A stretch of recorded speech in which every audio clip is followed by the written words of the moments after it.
Halo semuanya, selamat datang di Sun Smokers, channel yang memfantasikan keinginan kalian semua. Halo coy, apa kabar? Oke, sebelum mulai, ada gak dari kalian yang merasa culun, merasa gagal dalam segala hal, atau merasa kalian adalah orang paling sial di dunia? Walalalala. Berhubung kemarin udah bahas film tentang sekolahan, sekarang gue bakal bahas film tentang dunia kerja nih. Nah, kali ini gue bakal ceritain film yang bisa menjawab pertanyaan tersebut. Film ini berjudul First Love Second. Film ini menceritakan seorang karyawan pria yang gak becus dalam dunia kerjanya. Dan di tempat kerjanya dia naksir sama rekan kerjanya, tapi saingan yang harus dihadapinya adalah manajernya sendiri. Waduh, berat mase. Tapi di suatu hari dia menemukan gelang ajaib yang bisa merubah hidupnya yang malang. Penasaran dengan kisah pria culun ini? Keseruan apa yang akan terjadi? Gak usah lama-lama, langsung mulai aja. Tarik mon, intro.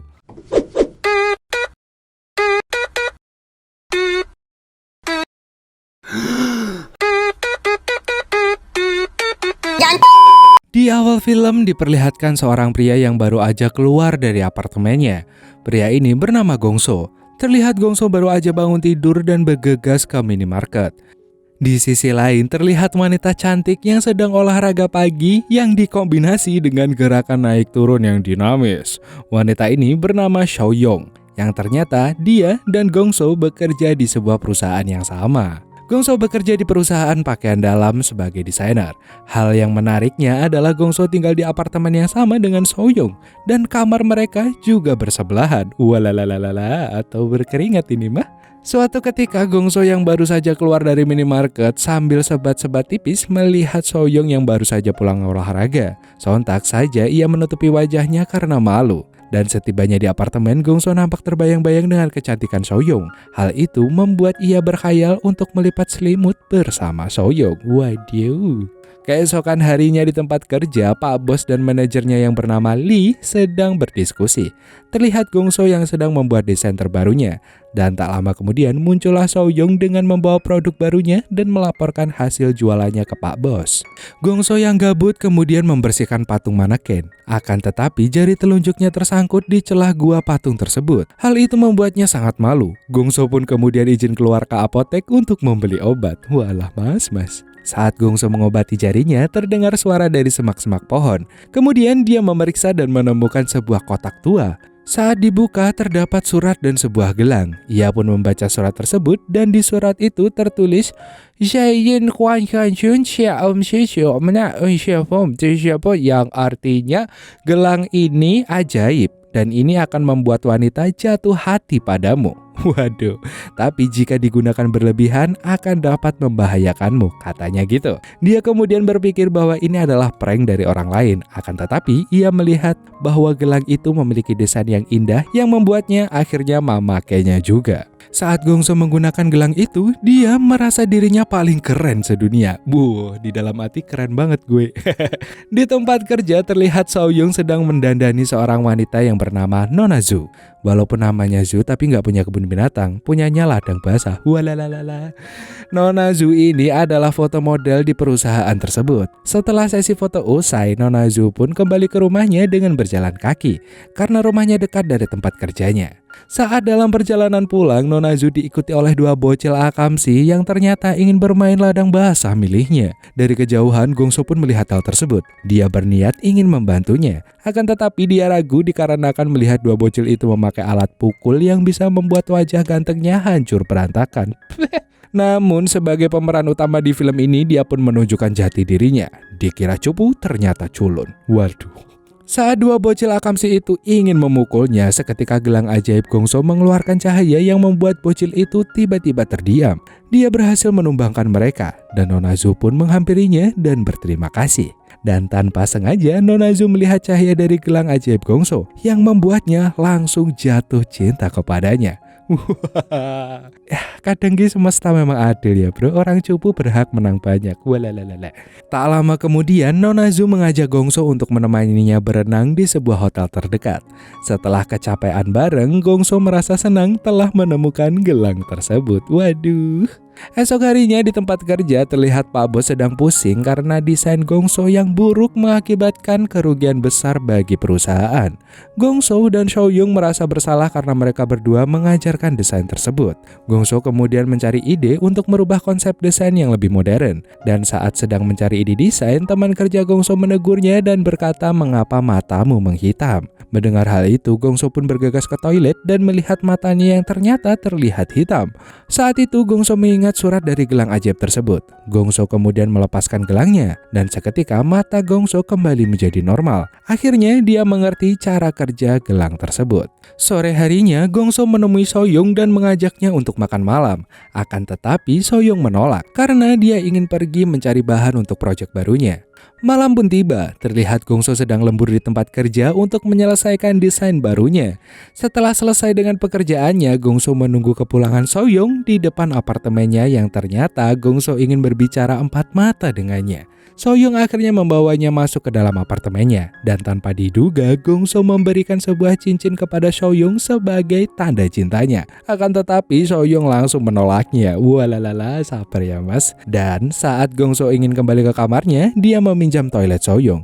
Di dalam toilet, Gongso ingin memakai gelang ajaibnya yang bertujuan agar dia bisa mendesain apartemen mereka berdua. Walalala. Gongso pun kemudian berubah pikiran dan dia tak mau menggunakan mode tersebut untuk mendapatkan hati Soyoung. Nah gitu loh mas, gentleman, salut mas. Di hari berikutnya Gongso menemui wanita yang ternyata itu adalah mantan bosnya sekaligus saingan perusahaannya sekarang. Terlihat mantan bos Gongso marah karena kedatangannya. Dengan penuh emosi mantan bosnya mendekati Gongso. Berkat gelang ajaib itu seketika mantan bosnya berubah sifatnya menjadi sangat baik padanya dan mengajak Gongso melihat hasil desainnya. Nggak lama kemudian Gongso mencoba desain kasur terbaru buatan mantan bosnya tersebut. Akhirnya mereka melakukan senam lantai bersama sembari mencoba daya pegas dari kasur tersebut. Waduh. Setelah selesai melakukan uji coba, Gongso kemudian mengambil file desain mantan bosnya itu. Esok harinya, Gongso memberikan desain tersebut ke bosnya yang membuatnya kagum padanya. Bos Gongso tidak mengetahui asal-usul desain tersebut. Dia hanya mengira bahwa itu karya Gongso sendiri. Dan siang harinya di taman kota, Gongso sedang mengintai Soyoung. Tak lama kemudian muncul pria tua yang sedang tinggi dan ingin menyeruduk Soyoung. Melihat hal itu, Gongso bergegas ingin membantunya. Tapi dia kurang satset-satset dan harus ditikung oleh Lee, manajernya sendiri. Setelah itu, Lee memberikan sebuah kalung pada Soyoung. Gongso pun yang cemburu menelpon Lee untuk segera kembali ke kantor karena ada masalah darurat. Setelah Lee pergi, Gongso menghampiri Soyoung dengan memakai gelangnya yang membuat Soyoung terpesona dan terjadilah adu mekanik bibir di antara mereka. Gongso malah terkejut dan membuatnya mimisan. Walalala. Kita kembali ke kantor, di mana Gongso dan Soyoung sedang mempersiapkan produk desainnya untuk dipresentasikan. Mereka berdua terlihat saling ngobrol asyik, tapi hal itu harus terputus karena tiba-tiba ada telepon dan ternyata itu adalah Lee. Gongso yang mendengar pembicaraan mereka berdua nampak cemburu. Sepulangnya Gongso ke apartemen, dia teringat hubungan Lee dan Soyoung, sehingga membuatnya bad mood dan mengeluarkan raut wajah cemburu. Tiba-tiba dia malah terbayang Soyoung dan Lee sedang melipat selimut bersama, yang membuatnya malah semakin depresi. Walah mas.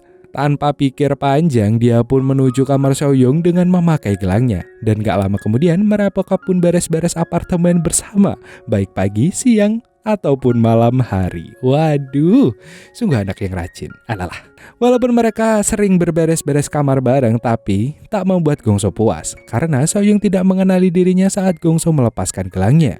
Gongso yang tulus mencintai Soyoung, dia memutuskan untuk tidak menggunakan gelang tersebut lagi. Kemudian Gongso merubah pola hidupnya, di mana dia lebih rajin dan tepat waktu saat bekerja. Hari demi hari Soyoung melihat perubahan Gongso dan menjadi tertarik dengannya. Waduh. Dan pada suatu hari perusahaan Gongso mendapat klien. Saat Soyoung sedang presentasi, Gongso memberikan kejutan dengan menyisipkan kata romantis di dalam layar presentasi Soyoung. Dan Soyoung pun sangat senang sambil tersenyum mesra. Alala. Beberapa minggu kemudian, Gongso dan Soyoung pun akhirnya berpacaran. Gongso udah melakukan hal yang benar. Dia nggak mau terjebak menggunakan gelang ajaib tersebut. Dan kemudian dia memutuskan untuk melempar gelang ajaib itu ke sungai dan filmnya pun tamat. Ending yang menang banyak banget. Aduh. Oke, keren sih film ini. Bagi kalian yang udah masuk dunia kerja, pasti nggak asing ya dengan situasi yang kayak di film ini gitu. Emon salut banget sama Mas Gongso, bener-bener serius. Dia nggak mau terjebak pakai gelang tersebut untuk mendapatkan keinginannya. Dia malah berjuang keras demi meraih impinya. Nah, itu yang bener. Yang akhirnya terbukti kan bisa tercapai sekalipun saingannya itu manajernya sendiri. Dan pekerjaannya juga membaik. Waduh, keren. Jadi buat kalian para pekerja yang merasa tertekan dengan kerjaan kalian, merasa nggak mampu buat dapetin doi juga karena saingan kalian orangnya lebih mapan, jangan nyerah seluruh. Kumpulkan semua cakra kalian dan fokuskan pada impian kalian. Waduh, kumpulin semuanya, fokusin satu, kejar dengan cepat. Gua percaya kalian bisa dan kalian hebat. Gua sangat percaya hal itu. Cara tercepat buat menang banyak ya kalian harus jadi cupu. Ya, enggak juga sih. Tapi ya Mas Gongsu cupu tapi menang banyak sih. Ya udah deh, nggak apa-apa, nanti gua bakal judulin pria culun, oke? Tapi kalau kalian udah cupu, lebih mudah banget buat mencapai hidup kalian, kata naskahnya gitu. Tapi ya udah deh, mungkin segitu dulu dari Emon. Emon undur-undur, see you next time dan dadah. Oh ya, jangan lupa share, subscribe dan apapun itulah channel ini ya, oke? Dadah.